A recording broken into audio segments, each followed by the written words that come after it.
Hello, म रबिन मोक्तान। मित्रहरू, आज म सर्टकट भाइरस रिमुभरलाई कसरी डाउनलोड गर्ने भन्ने काम देखाउने छु। यो एकदमै सजिलो छ। यसलाई तपाईँले डाउनलोड गर्नुहोस् र आफ्नो कम्प्युटरमा इन्स्टल गर्नुहोस् र सर्टकट भाइरसहरूलाई चाहिँ तपाईँले क्लियर गर्न सक्नुहुन्छ। जसको लागि सबैभन्दा पहिला मसँग यहाँनिर एउटा युआरएल छ। यसलाई मैले यो बनाएको छु। यसलाई जस्ट तपाईँले कपी गर्नुहोस् र त्यस पछाडि कपी कन्ट्रोल सी अर्थात् राइट क्लिक गरेर यहाँ कपी गर्न सक्नुहुन्छ। त्यस पछाडि इन्टरनेट ब्राउजर खोल्नुहोस् र खोलिसके पछाडि जस्ट यसलाई पेस्ट गरिदिनुहोस् कन्ट्रोल भी।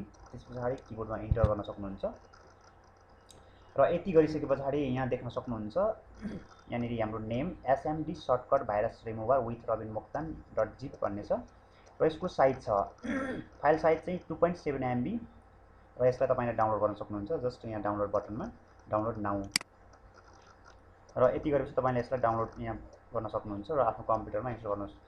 हस् त, धन्यवाद। र मेरो फेसबुक पेज छ, यसलाई लाइक गर्न नबिर्सनु होला, जसमा तपाईँले अरू पनि धेरै सुविधाहरू पाउन सक्नुहुन्छ।